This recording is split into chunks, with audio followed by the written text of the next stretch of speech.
السلام عليكم. مرحبا شباب.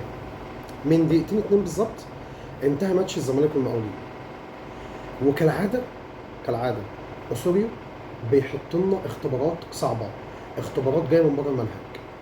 انا حقيقي مش عارف هو عايز ايه من الماتش. هو عايز يكسب ولا عايز يجرب لعيبه ولا بيعمل فتره اعداد ولا بيعمل ايه بالظبط؟ انا حقيقي مش فاهم. عكس المقاولين اللي خسرنا الماتش اللي فات من بدايه المحله 2-0، وكان اخر 15 20 دقيقه في ماتش البلديه والمقاولين كلهم اجهاد بدني لعيبه المقاولين، ودي نقطه مهمه جدا جدا جدا هنتكلم فيها او هنحتاجها حالا، لان اخر 20 او 28 دقيقه، لان في 8 دقائق ضايع اتحسبوا في ماتش الزمالك والمقاولين. المقاولين كان واقف على رجله، المقاولين كان بيلعب كونتر اتاك، المقاولين كان بيهاجم لحد ما في الدقيقه السابعه من الوقت بدل الضايع او الدقيقه الثامنه نفسها كمان من الوقت بدل الضايع قدر يحرز هدف التعادل. قصه كبيره وعجيبه الشكل مخليه الواحد متلخبط ولا عارف يبدا منين ولا ينتهي منين ولا يتكلم في ايه اساسا. انا ممكن اتكلم حالا في الطبخ، يعني انا ممكن اتكلم في برنامج طبخ، ما اتكلمش خالص على ماتش كوره. اسوريو حقيقي راجل جنتل، راجل محترم، راجل قول فيه كل زي ما انت عايز تقول، بس كوره مفيش. لعيبه الزمالك يعني والله العظيم والله العظيم والله العظيم في لعيبه ما بتعرفش تباصي، اقسم بالله في لعيبه ما بتعرفش تباصي، في حاجات غريبه الشكل بتحصل. واحد تشكيل لا يجوز تماما تماما تماما. انا شايف ان انت قالب بيه ابدا باشرف وقف نص الملعب وحوالي 2 يمين وشمال، مش مستاهله وجع قلب، مش مستاهله وجع القلب اللي انت فيه.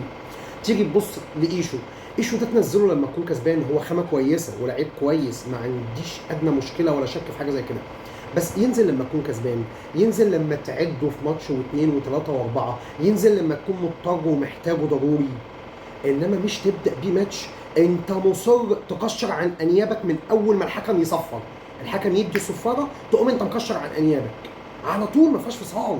انت فريق كبير، هويتك مدرب كبير وفريق كبير، لازم تنزل بشكل كبير. ده اللي انا اعرفه، ده اللي انا افهمه. ادي جزئيه. تعال بقى للباك الشمال حاتم سكر ده لو اتعرض بثلاث رجول ما يلعبش كوره او ما يلعبش في نادي كبير. يعني لو انت حالا اهو قلت انا مش عايز حاتم سكر، شوف كام عرض هيجي له. مفيش. حاتم سكر دائما وابدا بيستلم جنبه عامل كده للجون بتاعه. حاتم سكر ما بيعرفش يستلم كوره، يعني عكس محمد عبد الشافي بيقف تلتين جنبه ناحيه الخط، اللي هي الكوره بتجيله وهي جايه له بيستلم في اتجاه مرمى الخصم على طول اكتف لقدام. عكس حاتم سكر بيستلم بقى عكس محمد عبد الشافي اللي هو ناحيه محمد صبحي، ما بيعرفش يستلم، فبياخد وقت يا اما بيضطر يسند ورا. طب تعالى شوفوا بقى في الموقف او البوزيشن بتاعه الدفاعي، ما بيقطعش كوره الا بفاول وانذار، يا كده يا ما قطعش. تبص تلاقي الكوره بتتعمل من جنبه، الكوره بتتعمل وانتوا عليه، الكوره بتتعمل من فوقه، الكوره بتترقص، الكوره بيرقصوه. حاجه عجيبه الشكل ده. ازاي باك شمال فريق تقيل وبادئ بيه وبادئ ببيسو وبادئ بايشو ومن غير مهاجم؟ انت عايز ايه؟ سيبك بقى من الزمالك خالص اللي هو بصراحه زفت باللبن، او حرام بقى نقول زفت اللبن، هو زفت بالهبل. ده الزمالك. تعالى بقى نروح المقاولين اتعلم من درس بلديه محله. المقاولين اتعلم من طعم الكاس اللي هو شربه، نزل منظم جدا جدا جدا جدا جدا، مقفل الدفاع بتاعه، لعب ب 3-4-3 على الورق، ولكن هي في الحقيقه انا شايفها 5-4-1. يعني دي على الحقيقه ال10 لعيبه او 9 لعيبه دائما وابدا كانوا في نص ملعبهم، دفاع ومتقفل بشكل محكم جدا. طيب يقابله هنا ايه بقى؟ يقابله هنا استغراب يتعجب له العجب العجاب من حته ان الزمالك واسوريو واللعيبه مصره على اختراق التكتل والتنظيم الدفاعي للمقاولين من العمق. طب تيجي ازاي؟ يعني انت مع احترامي لك ما عندكش اي حلول ولا عندك ضربات ثابته كتير ولا عرفت تستغل الاثنين ثلاثه اللي جولك بشكل مبالغ فيه بصراحه. يعني ان انت فرقه كبيره دي مش جايه معايا.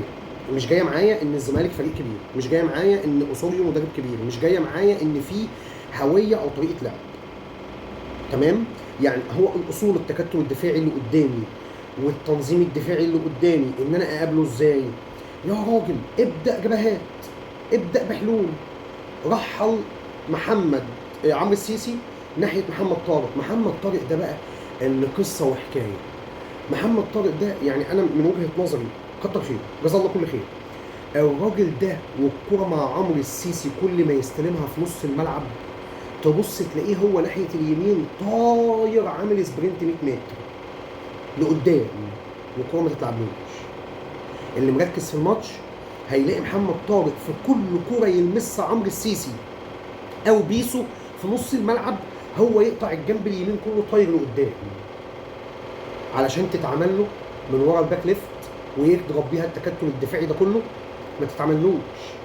على قد ما يطلع المشوار ده جاري يرجع يا عيني جاري. ادي محمد طارق ما بلوموش، عمل اللي عليه وزياده، وتقريبا الجمله دي هم متفقين عليها او حافظينها او اتمرنوا عليها كتير، وهو حب يعملها كتير وما اتلعبتلوش. مفيش مره محمد طارق قطع من ناحيه اليمين 100 متر لقدام والكره اتلعبت له. كل كره تتمسك في نص الملعب الاقيه هو يا عيني بيجري رايح ويرجع جري تاني. طب ليه؟ ده بيثبت ان مفيش هويه، ده بيثبت ان مفيش جمل تكتيكيه متفق عليها، ده بيثبت ان اللعيبه بتلعب كل واحد بمزاجها، ده بيثبت ان اللعيبه اساسا ما هياش لعيبه. يعني ما حدش يقول لي ان دول لعيبه كوره. يعني انا بتفرج على ماتشات حقيقي بشوف لعيبه بتدير الماتش من جوه الماتش، من جوه الملعب. عكس ما انت هنا بتشوف هرجله وبرجله وبساط غلط وتحركات غلط وتحركات بدون داعي وتحركات بداعي وما بتتلعبش. مفيش اي تناغم ولا تفاهم ولا تناسق. عكس المقاولين النهارده اللي كان منظم جدا جدا جدا جدا جدا جدا. نيجي نزيد من الشعر بيت. احمد سيد زيزو لعيب كويس محدش يقدر يختلف عليه كموهبه وكلعيب وكلياقه وكفكر. بصراحه انا شايفه لعيب كويس، لعيب يصلح ان هو يلعب كمان في دوريات اوروبا. بس في عنده مشكله كبيره قوي. هو دائما وابدا شايف نفسه كابتن ماجد، دائما وابدا شايف نفسه ان هو رونالدينهو وعنده الاستطاعه الوحيده اللي هو يرقص تيم كامل باكمله.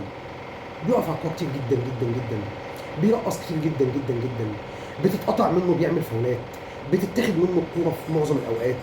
ما بيلعبش مع فرقه، ما بيلعبش جماعي. زي ما تقول احمد سيد زيزو انتوا ما بعتونيش، ما سبتونيش اروح السعوديه، ما استفدتوش وفدتوني، طب انا هقضيها لكم. هو بيقضيها. ده مش احمد سيد زيزو اللي احنا نعرفه ولا اللي احنا اتفرجنا عليه ولا اللي احنا استمتعنا بادائه ومجهوده. احمد سيد زيزو بيقضيها. تيجي تشوف بقى مين تاني واحد بيقضيها بعد منه؟ مصطفى شلبي. ناس كتير هتطلع تقول لك ايه يا عم انت بتقول ايه؟ ده لعيب كبير وده لعيب كبير. يا عم مصطفى شلبي راجل برضه بيقف على الكوره كتير جدا، بيضيع الكوره كتير جدا، بيعمل فاولات كتير جدا لو اتقطعت منه. نفس الكلام بتاع احمد سيد زيزو بالظبط. زائد ان هو اساسا ما بيلعبش الكوره سهل ممتنع. على فكره احسن لعيبه في العالم كانت احسن بساط لهم السهل الممتنع. روح بص في منتخب فرنسا على جريزمان ما بيلمسوا الكوره لمستين اتنين، يا وان تاتش يا لمسه ولعبه.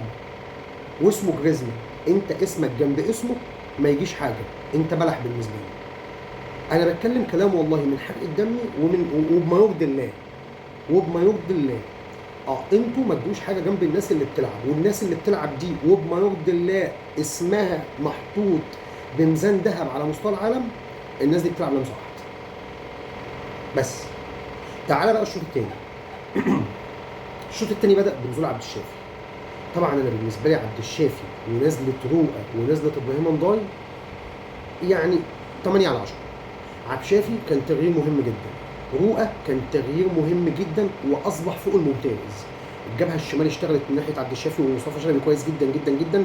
حتى مصطفى شلبي ظهر ولمع بنزول عبد الشافي. زائد البساط والسرعات باص واللعب اللي كان بيلعبه السهل الممتنع اللي برضه جديد على رؤى. ورؤى اول مره يعمل الكلام ده، عشان ما نقولش ان رؤى نجم من قديم الزمن. لا لا لا لا، رؤى اول مره يلعب بالطريقه دي النهارده. ثرو باص، بينيات، سهل ممتنع، طوليه، كل ده ومظبوطين اول مره رؤى يعملها. فالاثنين دول كانوا 10 على 10. تغيير ابراهيم نضاي بقى اللي ما كانش في محله ولا كان في وقته، كان ممكن يتاجل عشان يبقى دايما عندك سيناريو جديد وتحضير جديد ورد فعل جديد على تغييرات شوقي غريب.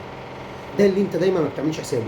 حتى برضه الماتش اللي فات قمت جاي منزل لي 4 بين الشوطين، قلبت الكفه على بيراميدز، بس اول ما باتشيكو بدا يعمل عليك تغييرات انت مش لاقي حلول. في الاخر عايز تامن دفاعي وتطلع بالنقطه على اقل تقدير ومنزل شيكابالا. نزلت شيكابالا عشان يدافع، وده تغيير عجيب الشكل برضه. فاسوريو يعني حقيقي ما بيعرفش يدير 90 دقيقه، مش مدير ناجح في ال 90 دقيقه، عكس فيريرا في ال 90 دقيقه كان بيعرف يدير ال 90 دقيقه، عكس حسن شحاته كان بيعرف يدير ال 90 دقيقه. في مدرب بيدرب وكوتش، وفي مدرب بيعرف يدير 90 دقيقه ويقلب كفه المباراه لصالحه. امتى يغير، امتى ينزل، امتى يرجع، امتى يغير من جوه الملعب، امتى يعدل بوزيشن لعيبه، امتى في عنده لعيب بيلعب بطريقه واثنين وثلاثه. لما تيجي تشوف بقى في الشوط الثاني مع تغييرات اوسوريو كان موجود مين في الجبهه الاماميه، اللي هو تقريبا كان بيلعب بقى 4-1 4-1 ده كان بيلعب 4-1-5. هو ما كانش فيه مهاجم صريح. تعال شوف بقى مين قدامه. زيزو وشلبي، شيكابالا، اوباما، وكان معاهم مين؟ ابراهيم نضال. تمام. معظم الوقت شيكابالا تايه في الملعب الا باستثناء 3-4 كور. معظم الوقت كان احمد سيد زيزو مع مصطفى شلبي الاثنين واقفين جنب بعض، ولو ما كانش احمد سيد زيزو كان يبقى شيكابالا، بدليل ان الكره اللي اتلعبت ورجعت لشيكابالا تاني واستلمها مكان شلبي كان هو راجع من الاوفسايد، اللي لو في عقل ومنتاليتي وفكر ان هو كان سابها لشلبي. لا، هم لاخمين بعض في الحته دي، هم مضايقين بعض في الحته دي. ده كان سيد زيزو وشلبي او شيكابالا وشلبي. ليه؟ مفيش لعيب لاقي له مكان. شيكابالا يجي يروح ناحيه اليمين يلاقي ابراهيم نضال، يجي يروح ناحيه الشمال يلاقي مصطفى شلبي، برضه يجي ينزل في نص الملعب كده يلاقي بوما بيسقط ويلاقي احمد سيد زيزو عمال يتحرك. اللعيبه لاخمه بعض، الحتت دي ما ينفعش فيها الكلام ده. انت المفروض تستغل ده. لعيبه ثانيه نص الملعب 8، يعني زيزو ده كان يلعب 8 ومفيش غير كده، و8 وما يزيدش غير في الكور اللي تتلعب له تشيب باس او ثرو باس وهو جاي من ورا لقدام مفيش حد واخد باله منه. ولازم يكون في عندك في الوقت ده مهاجم عشان يسرق عين المدافعين. لازم يكون عندك الجزيري او ناصر منسي او الاثنين يا راجل عشان يسرقوا عين المدافعين ويفتحوا السكه لزيزو او للي جاي من ورا ايا كان هو مين. فانا استعجبت، حقيقي يعني.